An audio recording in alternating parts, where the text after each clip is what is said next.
Um outro ponto, um outro fator é a taxa de juros. Hoje a taxa de juros está muito mais baixa.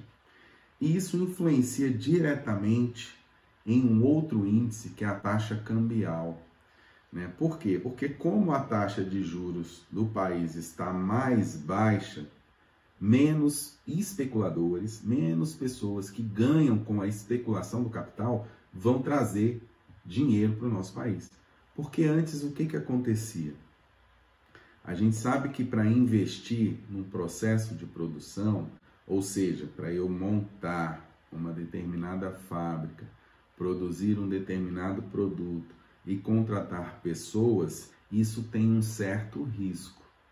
A gente sabe que tem muita gente que tem muito dinheiro no bolso querendo investir em alguma coisa. Essas pessoas, quando se deparam com esse risco de repente montar uma fábrica, montar uma indústria, contratar pessoas e botar para produzir, elas de certa forma acabam meio que desistindo ou parando um pouco para pensar melhor como é que podem investir esse capital, porque como a gente falou, isso gera de certa forma um risco para quem está empregando o dinheiro naquela empresa, né? Numa indústria, numa fábrica e por aí vai. Vamos supor que não dê certo, né? É uma possibilidade que a pessoa, que o investidor tem de perder o seu dinheiro. Quando ele encontra um local onde ele pode colocar o seu dinheiro sem esse risco de dar errado e receber uma remuneração por isso, sem ter que arriscar, sem ter que fazer nada, ele de certa forma se sente confortável com essa situação. Então, o que aconteceu no Brasil durante muito tempo? Como a nossa taxa de juros era muito alta, várias pessoas ao redor do mundo preferiam colocar o seu dinheiro no mercado financeiro, comprar, por exemplo, títulos do governo e ter uma remuneração, ou seja, ter juros em cima desse capital investido, do que investir na produção por meio de fábricas, indústrias, empresas e por aí vai. Então, a gente até vê hoje a taxa cambial do Brasil hoje está alta. Muito em função de quê? Em função de vários investidores que colocaram dinheiro no país esperando uma remuneração alta estarem sendo frustrados por uma taxa de juros mais baixa. Aí ele vai pensar, bom, se eu já não vou ganhar toda aquela remuneração, será que não é melhor eu tirar o meu dinheiro desse país e investir em um outro país?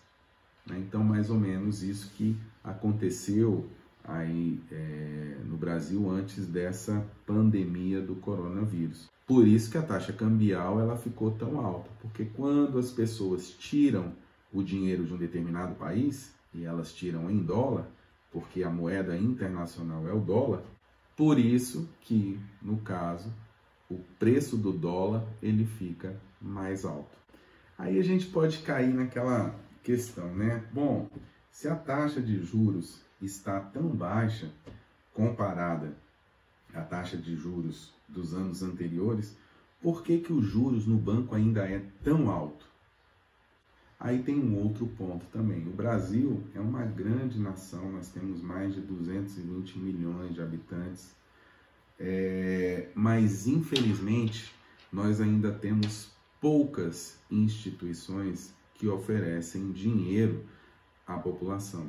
Se nós formos analisar aí e puxar na memória, são poucos os bancos que nós temos. A gente posso relacionar aqui, nós temos Banco do Brasil, Caixa Econômica, Itaú, Bradesco, Santander, né? Pode até ter outro aí, o Sicoob, que é um banco que está surgindo agora aí também, mas assim, não tem mais do que isso.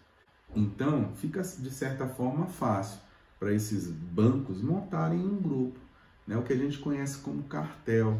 Então ali se faz um acordo, né? E eles, não vamos abaixar a taxa de juros além de determinado patamar.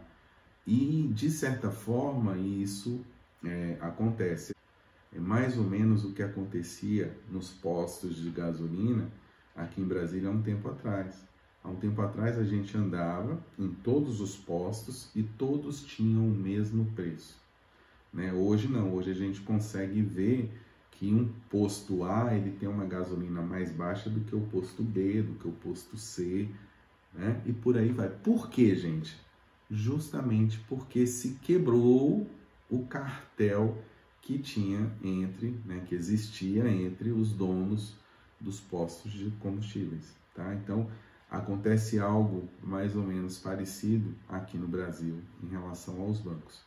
A partir do momento em que nós tivermos mais bancos operando dentro do país, a possibilidade de nós termos juros mais baixos, ela aumenta. Se a gente pegar outras nações, Estados Unidos, por exemplo, os Estados Unidos tem mais de 2.000 bancos operando no país. Então isso gera o quê? Uma concorrência. Um outro ponto que a gente ouve falar muito também sobre macroeconomia é o famoso PIB, Produto Interno Bruto, né?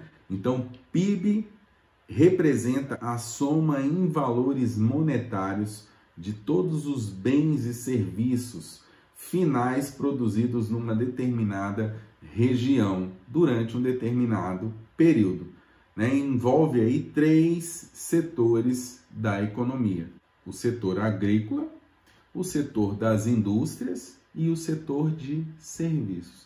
Então, quando a gente pega tudo isso e soma tudo que esses setores produzem na economia num determinado período, a gente tem o chamado Produto Interno Bruto, que é o nosso PIB. Então, além de somar tudo que é produzido, né, o órgão responsável por nos passar essa informação, que é o IBGE, Instituto Brasileiro de Geografia e Estatística, ele também analisa dados em relação à demanda das empresas, ele também analisa dados em relação à demanda, né, das famílias, consumo de governo, investimento do governo, exportações, por aí vai, bem como dados relacionados à renda, salários, juros, aluguéis, lucros. Então, a partir do momento em que se obtém todas essas informações, chega-se a um determinado ponto, a um determinado valor, que é considerado justamente o produto interno bruto de um determinado país ou de uma determinada região. Então, gente, esses foram os fatores relacionados às questões macroeconômicas. Ou seja, são pontos que, de certa forma, são influenciados tanto pela economia nacional como pela economia internacional. Valeu?